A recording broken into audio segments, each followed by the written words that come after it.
Glad to have you back and watching the midweek edition of Business Morning on Channels Television.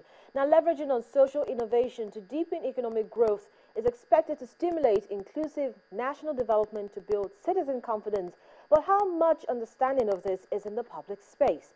Gabriel Idahosa, head UHY Maji and Co. joins me now to talk about this. Good morning and thank you so much for coming in. Thank you. Let's begin to understand what social innovation is really all about and why does it matter?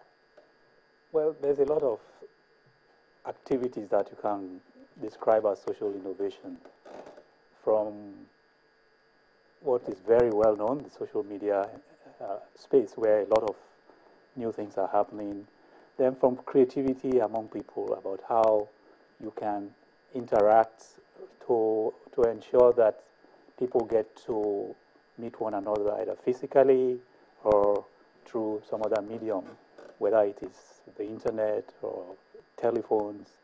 For example, we have so many alternative ways of communicating now, apart from talking or your SMS or WhatsApp or whatever. So all these innovations were not intended for business. They were intended, first of all, to enable people to get together physically or through some means. But as it evolves, a lot of business opportunities now come out of them. Most cases as byproducts. They were not, for example, when Facebook started, it was just students on campus who wanted to be able to talk to one another, chats, or when they are out and they cannot meet face to face, they can send a message. First, you started by emails, then emails were not good enough. You wanted a way you can reach one another. But today, it's huge business. It's no more, nothing really. It's no more seen as just a social media. And even if you look at sports, most sports, new sports were introduced for recreation, from soccer, football to boxing. Most of them started as means of social interaction for people to get together and recreation. But they've all evolved into huge multi-billion-naira businesses. So that's how it comes. All this, should translate to naira and kobo, yes, for some people. But have the organizations, for instance, have the private sector, even the public sector, at any time used this, to create a source of to create products, to create employment or jobs, as the case may be? Well, it's happening everywhere. First of all, social media itself. Most services now, if you want to buy anything, not just here in Lagos, across Africa now, especially the young people will probably not think of anywhere else but go onto social media to buy or say or do anything. So that's business. So we're getting more virtual than real? In most cases, once you go down a bit on the age profile, you find most people will go virtual to do anything. If they want to find news, they want to buy anything, they want to send a message, they want to research, they want information about anything, they want to know about someone, rather than ask a friend, do you know this guy? They just go on social media and they'll be amazed what information they get. And all of it is translating into business. It now requires individuals who see that opportunity. And you see so many of them. You look at mobile money, for example. A lot of Nigerians have gone into mobile money. It's becoming a very huge business. The retailers, the online retailers have become multi-billion-naira businesses. So a lot of private sector individuals and organizations are moving in to use it. Even sports. Gradually, pretty large businessmen are beginning to invest in sports. In the last 1 or 2 months, one of well-known Nigerian has bought a football club in Nigeria. Some of us are going outside to look for clubs to buy.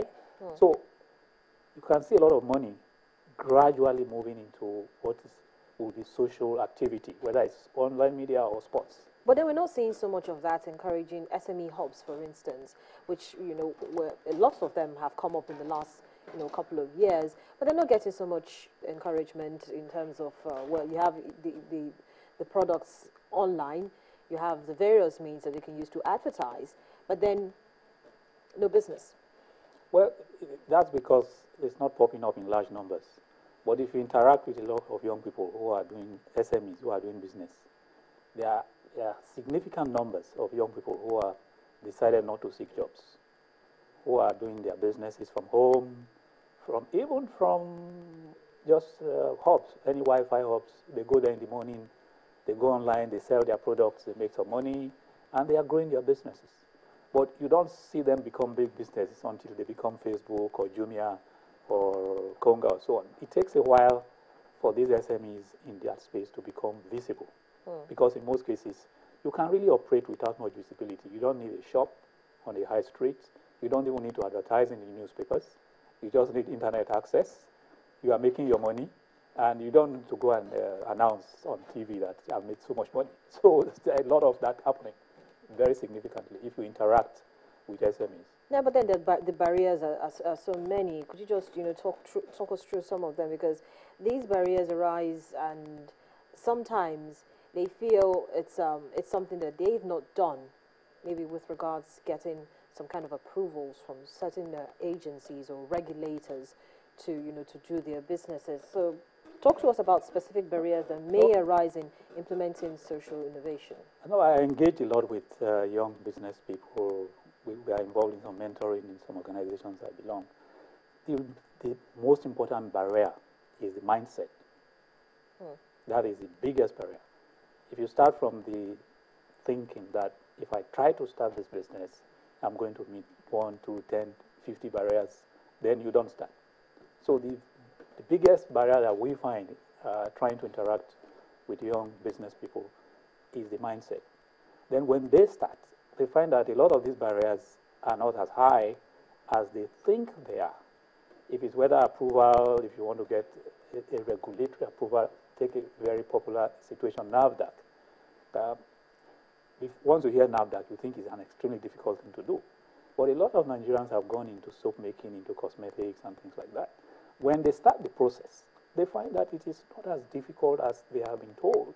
Because when you really get there, especially if you are a small business, the way you are received is different from, of course, if you are a multinational.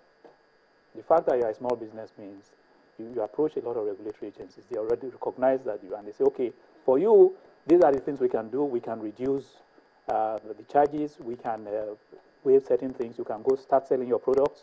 We know you have applied, so you are in the radar. They do all these things. But if you don't take the step, if you just believe that, even financing. Yes, because there's so much. The issue has always been that, look, the finance, to finance such a project, I need to have as much as X, Y, Z. What are the benefits?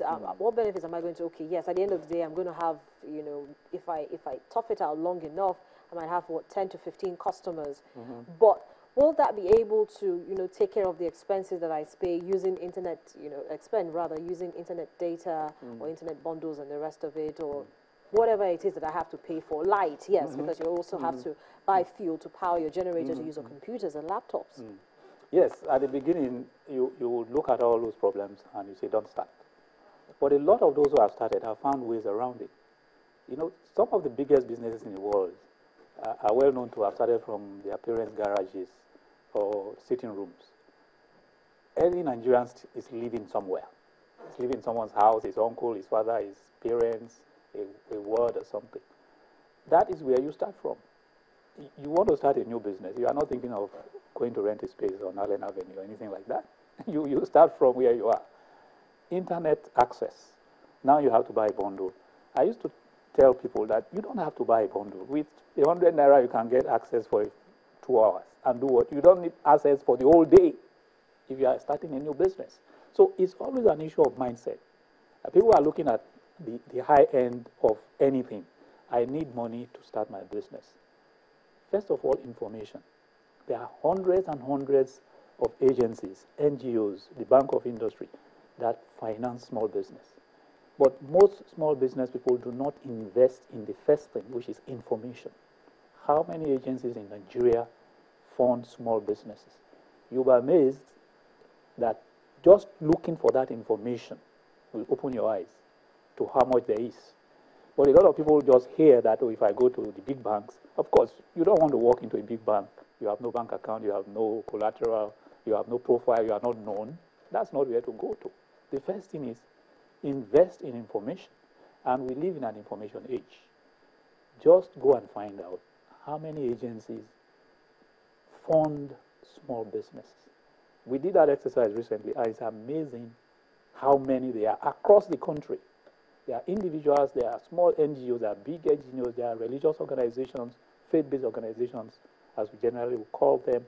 There are foundations set up by various individuals, not the big ones that we all know. Individuals across the country have set up small foundations. There are angel investors. There are angel investor clubs in Lagos that are supporting young people who have innovative ideas. But you have to, first of all, be determined that you want to succeed. That determination will drive your efforts. You begin to ask questions. I need help. I want to start a business. I want to have an idea. Where do I get it? Once you can open your mouth and keep asking questions, you will be led to information. That information you now transfer into an asset, because every information has asset built into it. For example, just knowing you can raise money from a source is an asset. You can sell that asset and make money. You can become a consultant to your fellow SMEs to say you want to raise money. Let me help you to package it. So how do organizations like yourself, help small businesses? Because that seems to be where, we're getting this social innovation, coming in really from the small businesses. How do organizations such as yourself help small startup companies like that? So a lot of organizations do that now. If you look at the very big ones, BOI has a large SME setup. Professional firms like us have, a lot of us have small SME sections or desks where they can help SMEs. And a lot of us even help them pro bono. If a young SME comes into our office, for example, we are just starting to have an office, I have an idea. It's crazy to start asking, how much fee can you pay? It's zero. The answer is, it's not going to be able to pay anything.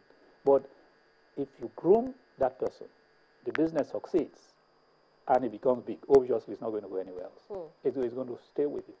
So the other thing is that young people should have the courage to walk into an institution that can help them.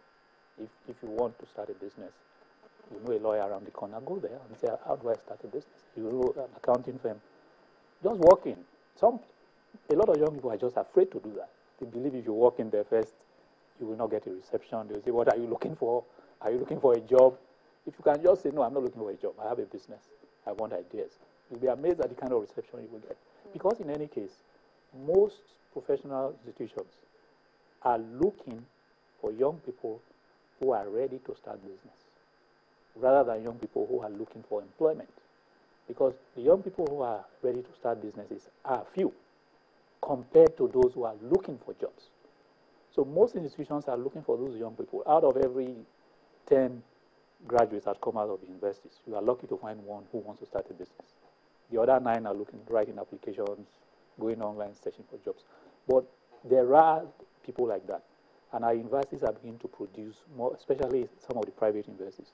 They are beginning to have entrepreneurial programs that set up students right from school. They have business plans. And from national service, they are telling them, start your business. Those people are in hot demand.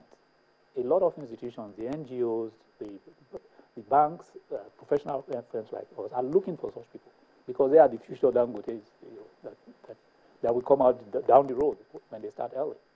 Well, thank you so much, Mr. Idahosa, for joining me on the program this morning and sharing your perspectives. Thank you. But still to come, we turn our attention to the insurance market. We've been talking about that for most of the program today. Of course, insurance is growing, so we're looking at the stocks and the market. Please stay with us.